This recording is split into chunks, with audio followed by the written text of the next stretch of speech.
तुम्हारी हर तकलीफों का एक मुकम्मल जवाब हूँ। कभी वक्त मिले तो पढ़ना, मैं भारत का संविधान हूँ। हेलो दोस्तों, नमस्कार। मैं सभी का स्वागत करता हूँ, आप सभी का आपके अपने यूट्यूब चैनल गर्व स्टडी पॉइंट में। दोस्तों, आज 26 नवंबर है। 26 नवंबर को भारतीय संविधान दिवस मनाया जाता है। 26 नवंबर 1949 को संविधान बन करके रेडी हो गया था, तैयार हो गया था, लेकिन लागू नहीं किया गया था। तो 26 जनवरी 1950 से संपूर्ण संविधान लागू किया गया था।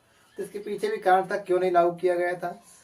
तो बन तो गया था 26 नवंबर 1949 को, लेकिन इसके जस्ट 2 महीने बाद 26 जनवरी को लागू किया गया था। क्योंकि सबसे पहले 26 जनवरी 1930 को स्वाधीनता दिवस के रूप में मनाया गया था। पंडित जवाहरलाल नेहरू जी के द्वारा 26 जनवरी 1930 को पहला स्वाधीनता दिवस मनाया गया। इससे लगातार हर साल 26 जनवरी को स्वाधीनता दिवस मनाते चले आ रहे थे। तो जब संविधान बन के रेडी हो गया 26 नवंबर को, तो लोगों ने सोचा कि अभी 2 महीने बाद तुरंत एक राष्ट्रीय पर्व है स्वाधीनता दिवस वाला, क्यों ना उसी दिन लागू किया जाएगा, ताकि एक राष्ट्रीय पर्व भी बना रहेगा। इसलिए 2 महीने बाद 26 जनवरी को लागू किया गया था। तो संविधान बनाने में जो महत्वपूर्ण भूमिका रही थी वो डॉक्टर भीमराव अंबेडकर की रही। संविधान में बहुत से लोग थे। प्रारंभ में संविधान में 289 सदस्य थे, सॉरी, कई समितियां बनाई गई थी, लेकिन महत्वपूर्ण जो योगदान रहा, बहुत ज़्यादा योगदान, तो भीमराव अंबेडकर जी का रहा। तो हम नमन करते हैं उनको कि इतना अच्छा संविधान बना करके रखे गए हम लोगों के लिए। भारत का जो संविधान है तो विश्व में सबसे बड़ा लिखित संविधान है। विश्व में सबसे बड़ा लिखित संविधान भारत का ही है। भारत ने संविधान निर्माण की प्रक्रिया शुरू की थी 9 दिसंबर 1946 को उद्देश्य प्रस्ताव के साथ। 9 दिसंबर 1946 को संविधान सभा की पहली बैठक हुई, उसी संविधान निर्माण शुरू किया गया।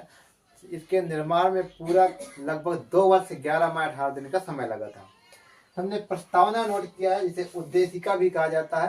प्रस्तावना को उद्देशिका के नाम से भी जाना जाता है, और इसको ये संविधान की आत्मा कहा जाता है, प्रस्तावना को, उद्देशिका को। वैसे तो भीमराव अंबेडकर ने संविधान के अनुच्छेद 32 को ये संविधान की आत्मा कहा। यदि किसी लेखक के द्वारा पूछा जाए कि किसने, किसी व्यक्तिगत के रूप में पूछा जाए किसने ये संविधान की आत्मा किसे कहा जाता है, डॉक्टर भीमराव अंबेडकर के अनुसार संविधान की आत्मा किसे कहा जाता है, तो अनुच्छेद 32 को कहेंगे। किसी विशेष व्यक्ति का नाम ना लिया जाए तब तो फिर संविधान की आत्मा प्रस्तावना को ही कहा जाता है। तो प्रस्तावना है, कितनी अच्छी प्रस्तावना लिखी गई है कि हम भारत के लोग भारत को एक संपूर्ण प्रभुत्व संपन्न समाजवादी पंथ निरपेक्ष लोकतंत्रात्मक गणराज्य बनाने के लिए तथा उसके समस्त नागरिकों को सामाजिक, आर्थिक और राजनीतिक न्याय, विचार, अभिव्यक्ति, विश्वास, धर्म और उपासना की स्वतंत्रता, प्रतिष्ठा और अवसर की समानता प्राप्त करने के लिए तथा उन सब में व्यक्तित्व की गरिमा और राष्ट्र की एकता और अखंडता सुनिश्चित करने वाली बंधुता बढ़ाने के लिए दृढ़ संकल्प होकर अपनी इस संविधान सभा में आज तारीख 26 नवंबर 1949 को एतद द्वारा इस संविधान को अंगीकृत, अधिनियमित और आत्मार्पित करते हैं। ये संविधान की प्रस्तावना की भाषा है, कितनी अच्छी भावना है। संविधान के प्रस्तावना में सिर्फ एक बार संशोधन किया गया है। ये पहले विवाद था कि प्रस्तावना में संशोधन किया जा सकता है कि नहीं किया जा सकता है।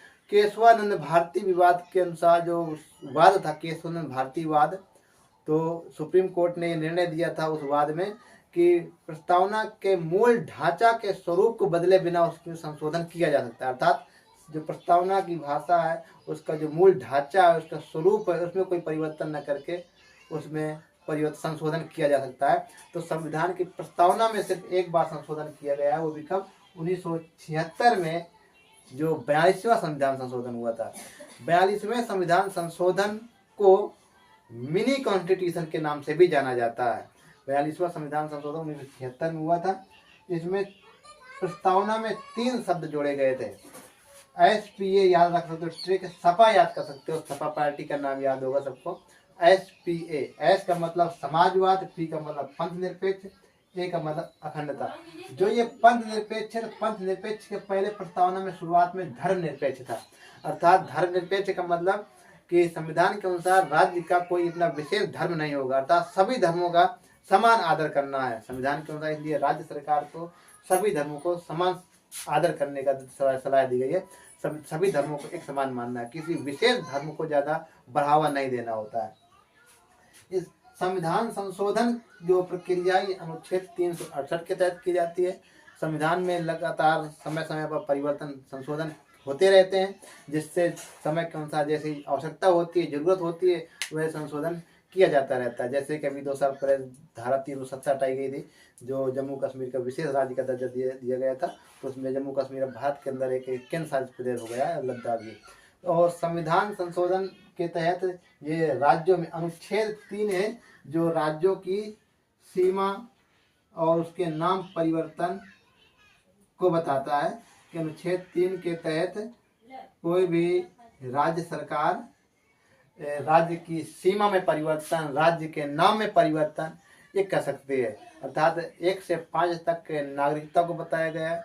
भारतीय संविधान में प्रारंभ में जब लागू किया गया था, बना था 26 नवंबर 1949 को, उस समय कितने 20 भाग थे, 395 अनुच्छेद थे और 8 अनुसूचियां थी। अब वर्तमान में लगभग 22 भाग और 445 अनुच्छेद और 12 अनुसूचियां हैं। ये नाम बदलने, स्थानों के नाम बदलने, राज्यों के नाम बदलने, खैर जो वर्तमान सरकार है तो ये नाम परिवर्तन करने में ज़्यादा माहिर है। कई स्थानों के नाम परिवर्तन करते रहते हैं, जैसे कि अलीगढ़ था, हरिगढ़ कर दिया, गुड़गांव को गुरुग्राम कर दिया। अपने ये उत्तर प्रदेश में एक मुगल सराय था, उसको मुगल सराय स्टेशन का नाम परिवर्तन करके पंडित दीनदयाल उपाध्याय रेलवे जंक्शन कर दिया। इतने बड़े बड़े नाम एक बार तो याद करने में मुश्किल पड़ जाते हैं। खैर नाम परिवर्तन करने बहुत, एक तो खैर ये नाम परिवर्तन होता रहता है, कोई दिक्कत नहीं समय के अनुसार। एक जो काकोरी कांड आप सबने सुना होगा, जो काकोरी नामक रेलवे स्टेशन में ट्रेन से जो सरकारी खजाना जा रहा था उसको लूट लिया था क्रांतिकारियों ने। खैर वो अपने व्यक्तिगत लाभ के लिए नहीं लूटा था, उनका कोई व्यक्तिगत स्वार्थ नहीं था, देश हित के लिए आज़ाद कराना चाहते थे, उनसे हथियार वगैरह खरीदने थे, इसलिए लूटा था। तो काकोरी कांड का भी नाम बदल के काकोरी ट्रेन एक्शन कर दिया है इस सरकार को। यानी कि नाम कांड शब्द से इतनी दिक्कत है, और एक्शन जो विदेशी भाषा अंग्रेजी शब्द है एक्शन, उसको रख दिया। एक्शन से दिक्कत नहीं, कांड शब्द से, जो कि हमारा देसी भाषा का खुद की भाषा है, खुद का गढ़ा हुआ शब्द है कांड, उससे दिक्कत। काकोरी कांड का काकोरी ट्रेन एक्शन कर दिया। तो यदि कांड शब्द से नाराजगी है इनको कि कांड शब्द अच्छा नहीं है, एक्शन शब्द अच्छा है, तो मैं बताना चाहूँगा कि जो सनातन धर्म को मानने वाले लोग, उनका प्रमुख ग्रंथ अर्थात सरकार का प्रमुख ग्रंथ ये जो रामायण है, जिसे आचार्य तुलसी ने रामचरितमानस में वर्णन किया है, इसके 7 अध्याय, जितने अध्याय 7 अध्याय हैं, 7 अध्याय के नाम ही कांड से शुरू होते हैं।